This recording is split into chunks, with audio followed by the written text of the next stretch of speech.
Mamas. Let me introduce you to Ariana Kane, who is an ordinary mama just like you and I, who has an extraordinary approach to mindfulness. Now, Ariana, the term mindfulness, I think, has become really popular.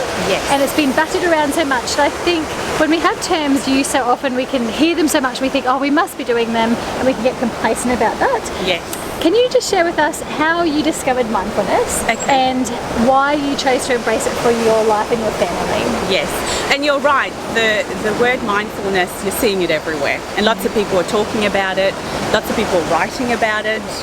I had seen that and I had ignored it because I just thought, oh, it's connected to some hippie concept, until I started sort of looking into minimalism, and somehow across the minimalism sort of research that I was doing, I came across mindfulness and realised actually the two go hand in hand. And when I read through it, it really hit me that I have an issue. I have an issue with being present, being in the moment. But I sort of put that aside and I could continue on my day. But the very next day, I was on this beautiful track here and I was running. And while running, I realised that my mind was full of stuff that had nothing to do with what I was doing and where I was at. And that really bothered me. And I think what I realised as well is whenever I would go out walking or running, even out in nature, I would often dwell on negative things in my mind. So let's say if I was upset at someone in my family, upset at my husband at something, I would almost have that conversation in my mind while I'm running. I'm relating. Yeah, so I would almost have that conversation in my mind, or I'd be planning things, I'd be organising my day, or I'd be doing anything but being present in that moment. And while I was running, I was just up the hill here, I just stopped and I thought, here I am, the waves are crashing in the background, the birds are singing, I'm in this beautiful surrounding, there's bush around me, there's, it's just fresh air, and I wasn't noticing any of that. I was so busy in my mind doing anything but. And I think for me that was almost the wake-up call. The turning point. The turning point for me, and I think I went home from that really being a lot more aware of mindfulness. And I went home and I actually Googled mindfulness, and that's where it started basically. Awesome. So it started here, really, in this beautiful national park. Here again. Yeah, exactly. So yeah. It's awesome. Another thing that I think happens when you say the term mindfulness is people picture like yoga for hours or Zen moments on the hillside. And I know that sometimes I can't go to the toilet by myself. So, and I'm sure in all stages of life, you just have that busyness. Yeah. And so you sort of think, oh, I don't have time for mindfulness, or you make reasons. But I feel like in this season, we almost need mindfulness on the run. Learning to be mindful even in a bit of chaos sometimes, just taking and being aware of where we are. And so what I'd love you to share with us is how do you practice mindfulness in your day-to-day? You're a mother of a really busy little boy. Yes. How do you practice daily and keep in that moment? I think for me, you're right about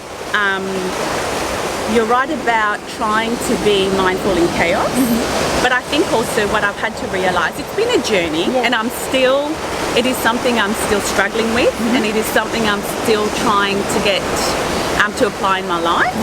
But I think what I've had to realise is with my personality, I have to be organised and I have to plan to be able to, to be able to be in the moment and not have stuff going on in my mind. Yeah, not be divided. So I've had to do that. I know maybe for some people they can just be in the moment anytime, anywhere, but that wasn't me.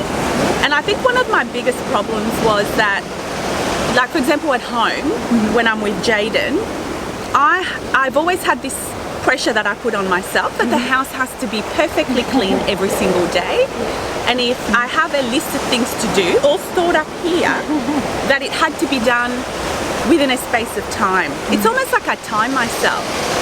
So I've had to learn to let go of that a little bit, but at the same time try and find ways to achieve what I need to achieve, and to be able to then allow myself the time and space to be present. So, you know, for example, I do make a list and take it off my mind rather than try to keep things up there. So I do make a list, but also be okay that that list can be done over a space of time. So over the week, rather than feel the house has to be spotless as soon as I get up on Sunday morning. I've been brought up that way. You know, my parents used to get us up early on Sunday morning, we'd clean the house and it had to be spotless.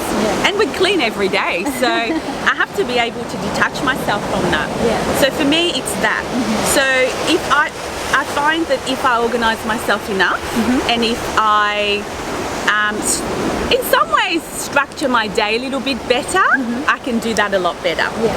So now I find one of the best ways for me to be present, to be in the moment with Jaden, with my son, is out in nature. So it's about getting rid of the distractions, getting rid of interference, the things that get in the way. For me, home tends to do that because when I'm at home, there's always things to do. There's always things to do. You walk past the kitchen, you go, oh, maybe I'll just clean that. Maybe I'll just do that. So it's just getting out and about really helps me with that. So often we will just go, we'll come out here to Burleigh Heads, or we'll go to a park or to a creek, and the one thing that I try not to do is have my phone with me. I actually leave it in the car, so that way I'm not looking at my phone while he's playing. I see that a lot, and I guess coming across mindfulness and learning about that has helped really open my eyes, and I see it a lot more. It's quite interesting. So I see it around me a lot. So try not to have my phone with me and just focus on him. And it's for me, it's connecting to all my senses. So it's hearing, it's seeing, it's smelling, it's tuning into everything that's happening within that moment. So I try to apply that as a mother when I'm spending time with Jaden, when I'm with Jaden, but also when I go running, when you know, I'm out and about, I try to do that. So I sometimes fail, but it's always at the back of my mind. I think it's a wonderful thing to have at the back of your mind because it keeps reminding you, you know, tune out all the other stuff, just tune into what's happening right there at that moment. I try to find ways that works within my personality. I think that's really important because not everyone's the same. And I know for me, if I try to be in the moment and just let go of everything else, that would impact me in a different way. So trying to get that balance, but also just finding what works for me, and also what works for our little family as well. And one of the biggest things we've learned this year in terms of mindfulness is, in fact, I probably didn't even realize it at the time until I sort of started looking into this, is with my own husband. He's had a job in the last probably 15 years since we've been married that's been quite intense, and that would really be evident when we go on holidays, and you would really see that because he couldn't relax, he couldn't be in the moment, and often I would look at him and think, you're just not there. You know, that would cross my mind. When I got pregnant and before we had Jaden, he decided to make a change and change of job. And he decided to take on a job that would remove a lot of that stress away. And we had really our first holiday in Bali this year since that change. And the change in him was completely different. He was in the moment, and he was really, the time he spent with Jaden, this time he spent with me, it really felt like quality time. So I think sometimes, you know, it's that idea of, you know, you have to make some changes sometimes. You've got to make habits. You've got to form new habits, and sometimes you may have to make some hard decisions.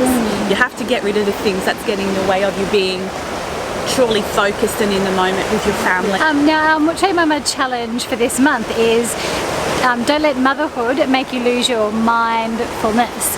And I think sometimes as mums we can be just so stretched, and I think we can forget how important mindfulness is. Now I know there's lots of benefits that come from practicing mindfulness, but can you share the biggest benefit or benefits, if there's more than one, that you have noticed since practicing mindfulness in your life and your family? Yeah, so I find now when I do things, I tend to I just savour it a lot more, and my mind's really sort of on what's happening around me. Whenever I'm around my family, so I'm talking about my parents, my siblings, were all together. Quite often I've always been the organiser, and I've always been the one to make things happen. And it was only recently when I was with them and they were laughing and everyone was talking, it was a happy moment. But I was so busy worried about making sure lunch was perfect. I was so worried about making sure that all the bits that I've organised all happened, and I failed to actually stop and hear the laughter and hear my family chatting together and hear the grandchildren just playing together. So it's those little things that have been progressively, I've seen that improvement in myself. So that, but as a mother, just hearing Jaden when he's doing imaginative play, just hearing the stuff he's actually talking about, while before it'd be, he's playing, I'll go and do something else. That's still a temptation, and I think sometimes you have to. As a mum, you can't escape that. Things needs to get done, and that's the reality. But it's more the fact that knowing when to stop and knowing when not to even go there.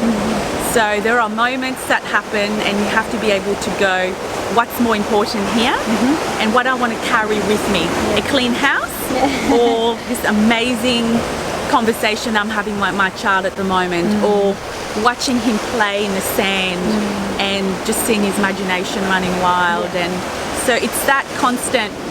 It is a challenge. It's a constant challenge of trying to learn how to stop. Minimalism and mindfulness, I believe, go together. And I think for me, minimalist, I think a lot of people just think getting rid of stuff in your home. It's more than that.